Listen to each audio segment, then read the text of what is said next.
welcome to today's cooking session, okay? Slow cooker session, so to say. So today's session, we are going to show you how to do garlic bread. And then in the slow cooker, we're also going to show you how to prepare a slow cooker random special. I don't know what to call it. That's the best thing I've got.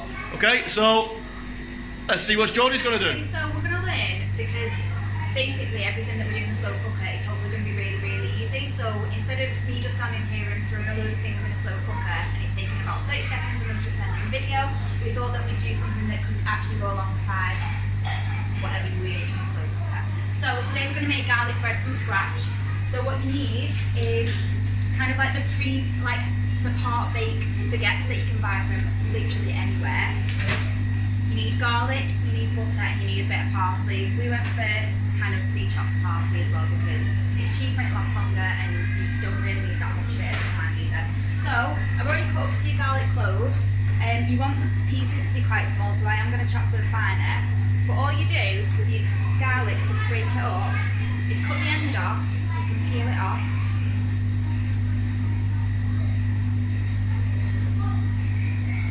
So then you've got none of the outside of it on, and then cut it up as finely as you can with a better knife, hopefully. Guys, just make sure you've got some adult supervision around if there is an adult around, or if you are either 7 to 12, please make sure there is an adult around, especially when using sharp knives. Yeah, that's true. Something I always forget about. Okay, and then once you've got it in, you kind of need to get it all together because that's far too big and you're going to end up eating massive chunks of garlic and it's not going to taste very good. So there's something that's called a rock chop that you can use to make things a little bit smaller, and it's really, really safe to use because your fingers don't go anywhere near the inside of the blade. So you put your hand on top of it and all you want to do is rock across like this. So once you've got your garlic fine enough, what you want to do is get your butter out. So you reckon around 60 grams. I don't have any scales, so hopefully this might be a little bit more helpful if you don't have any either. On the outside of your butter packet, in case you don't already know, there's always something that tells you how many grams roughly that you'll be using. So we need about 60, so kind of just go over the 50 grams. It's not to a taste, so it doesn't have to be exactly 60 that you're using. So if I make a mark there, that should be roughly what I need. I'll be honest, I didn't know that. Didn't you? No, didn't actually know that. That's something that I learned at school. So it's good in case you haven't got any scales around, because then you'll always get roughly the right amount. It obviously won't be perfect, but at least it's close enough. And then what we need is your parsley. You want a heaped tablespoon of this if you can. And then just put it next and then the added extras that you put onto the butter as well. Yeah. So this bit's a little bit weird and you will get really, really greasy hands doing it. But you kind of want to get your garlic, if you can, into almost like a sausage shape. So, but mixed in with your parsley and your garlic as well. So what we'll do is we'll just, I suppose, go for it. Hope for the best. There's basically a bit of a messy part now, guys. Yeah. So please make sure before you do start cooking that your hands are all washed. I can confirm Jodie did wash her hands beforehand. We just don't film them bits. I don't think that would be very... But please make sure you are washing them for at least 20 to 30 seconds. Yeah. Especially with COVID as well. Yeah. Don't want to be sharing food with people who haven't washed your hands. Okay, so all the garlic and parsley's on there. So now we just kind of want to make it into a sausage shape, if we can.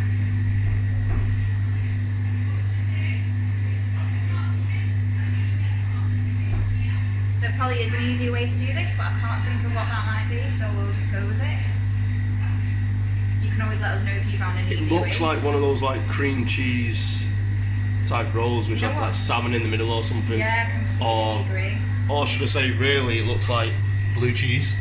Yeah, that's probably about right. So, now that that's into like a sausage shape, it's probably roughly the same length as the baguette anyway as well, which is what we want. I'm just going to wash my hand before we do the next bit, and then we'll do the baguette side of it. So because we're using it all for the same thing and there's no like meat or anything in here, I am just going to use the same knife to cut the bread, because it's not like something like that. So you've all seen garlic bread before when it's in a baguette. All we're going to do really is cut it as finely as you like, but just think about what you usually see on a garlic baguette. So cut into it, but you want to not cut all the way through, so leave it a little bit at the bottom so that it doesn't all fall apart. Otherwise it's going to be really, really hard to move around.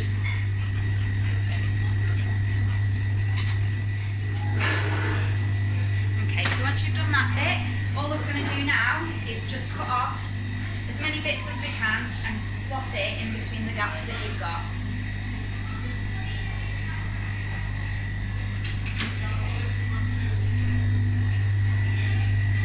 Oh, she says, and then breaks it.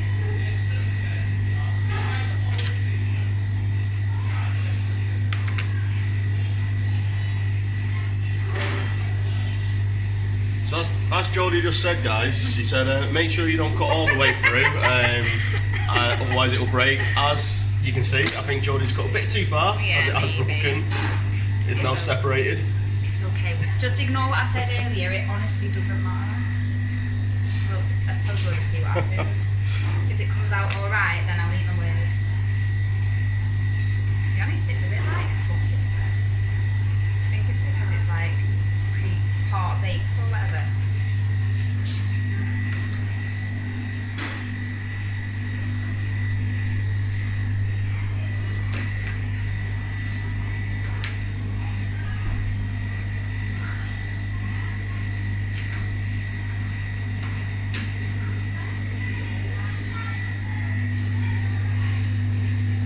So it's pretty much all broke. So just go with it, it'll be alright. So can't make that much of a difference. So this is going to be an interesting garlic baguette. I think more than anything, as long as I can get it onto the tray in one, we might be alright. So all you do then, once that's done, you might have a little bit left over like me. If you don't, that's fine. If you don't have left over, that's also fine. So we want to try and get it on. Hey! Got there, in one piece. So now what we want to do is follow whatever guidance was on the packet beforehand. So the garlic butter will melt really, really easily. So just follow whatever guidance it says to make sure that it's fully cooked all the way through. So mine's 8 to 10 minutes on gas mark 200. So just follow that if that's what yours says. If it says something different, do that.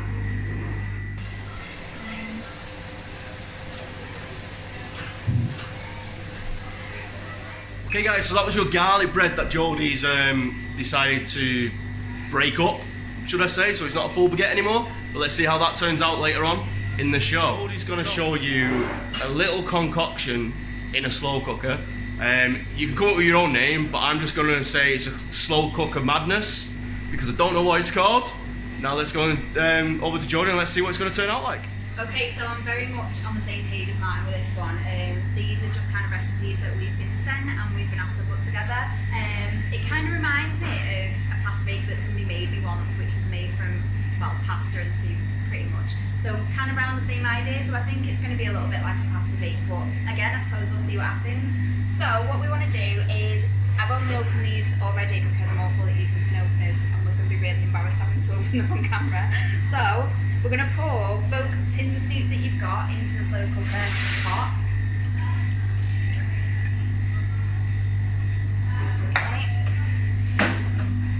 So Jodie couldn't open the one with the tin opener, but when it comes with the little rimple ring on there, it was easier to open. Yeah, definitely. Hopefully I'm not alone there. Okay, so once you've put both your cans of soup in, we're then going to reuse them cans, so don't chuck them out straight away. What we want to do, so instead of using scales again, hopefully this might make people's lives a bit easier, we're just going to pour pasta straight into the can and we're going to do that twice, and that's going to be the amount of pasta to the amount of soup that you need. Don't worry guys if you make a mess, that's the whole joy of cooking as well, so don't worry about that. And then one more pan. So that was probably about a pan and a half Jodie just put in, but it's alright. More than likely. Okay, and then following that you want one can's worth of soup as well. Is that one can of another can of soup or another can of water? Is it or?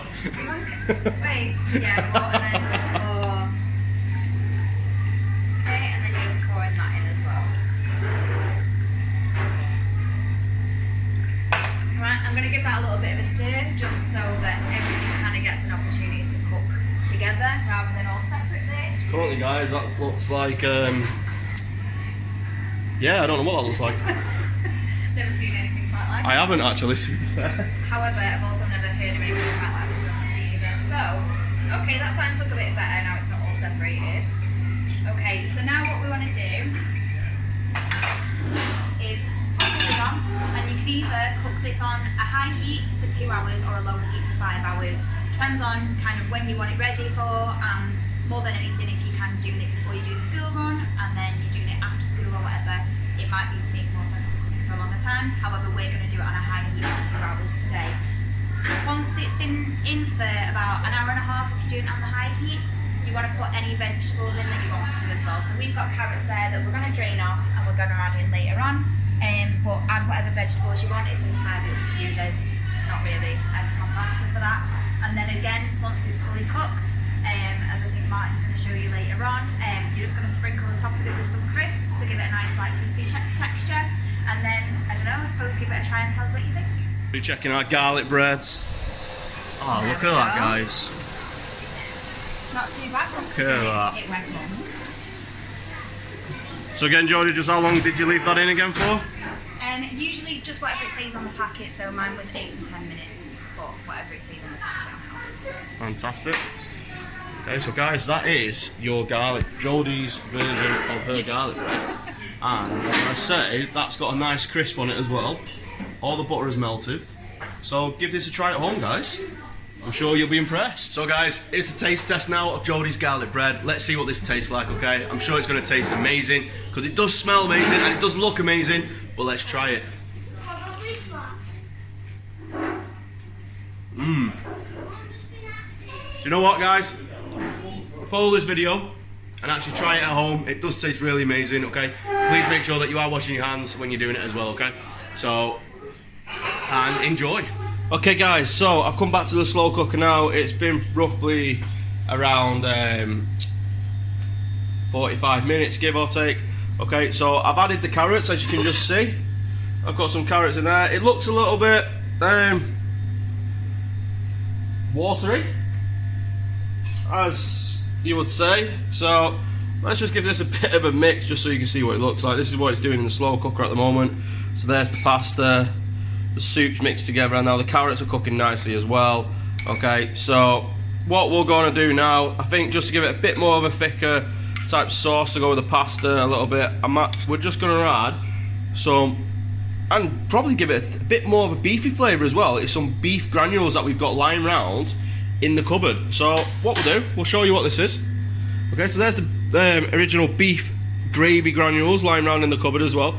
Okay, this is probably your everyday stuff that you have for your roast dinners, stuff like that as well, that we will add in. I'm going to add this in, just give it a tiny bit of a taste. Okay, but that is optional as well. So if you've not got it, don't worry about it. If you've got the carrots on the pasta and other stuff like that, then that is absolutely fine. Gone in, we're just going to give this a bit of stir so it goes in, and it'll give it a bit of a nice beefy texture. It's up to you. You can have it as a soup texture like this. You can also add a bit of salt and pepper if you want as well. But we're going to stick with what we put in. Okay, so like I said, we've got the beef granules in there now to give it a bit more of a meaty texture if that's what you like. So yeah. Okay guys, so as you can see, I've got my slow cooker with all the ingredients inside it that we've just put in. Okay, so remember they was cream soup, chicken soup I think it was, cream mushroom soup, pasta, we chucked some carrots in as well later on just before we started dishing this up. Okay, and I've also added a little bit of gravy granules to give it a bit of a beef texture and a bit of pepper in it as well. If you've not got that, don't worry, you can still eat it without. Okay, so what I'm going to do, I'm going to dish some of this up now into a bowl, and then what I'll come back to you, and then I'll show you the next step of what we're going to do with a packet of crisps. Okay, and then what we'll do, we'll try it and we'll taste test it as well. Alright, we'll see you shortly.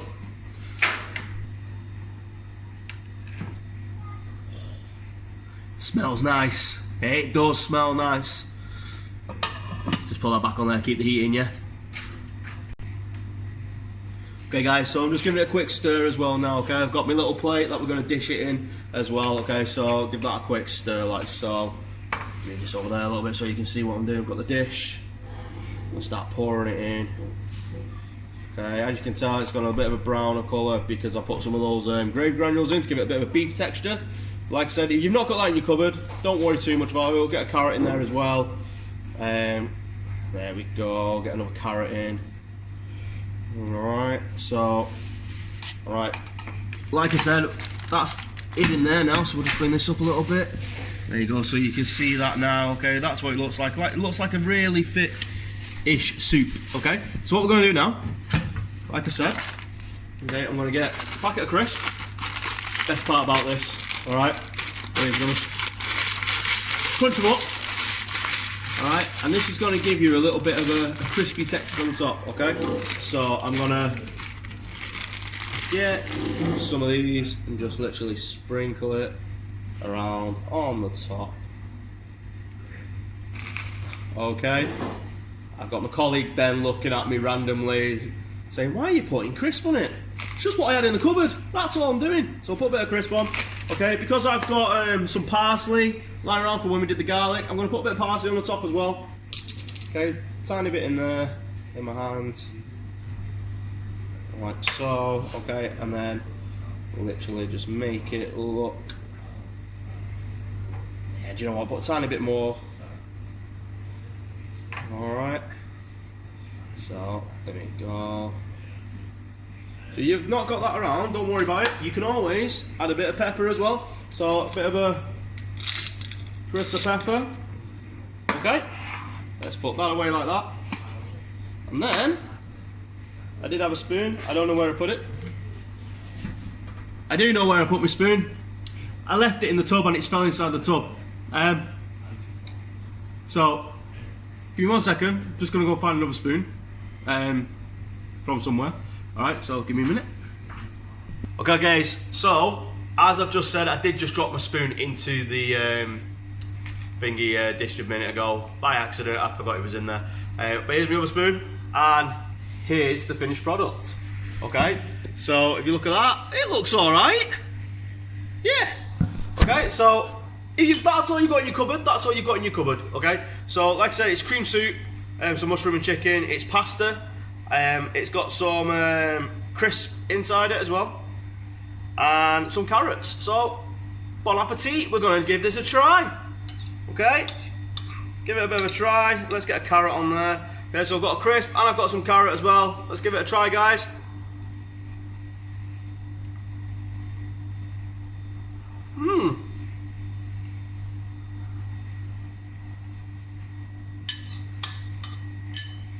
Okay. So give that a try at home, guys. Hope you enjoyed the video, and we'll see you next time for more cooking with a slow cooker. See you soon.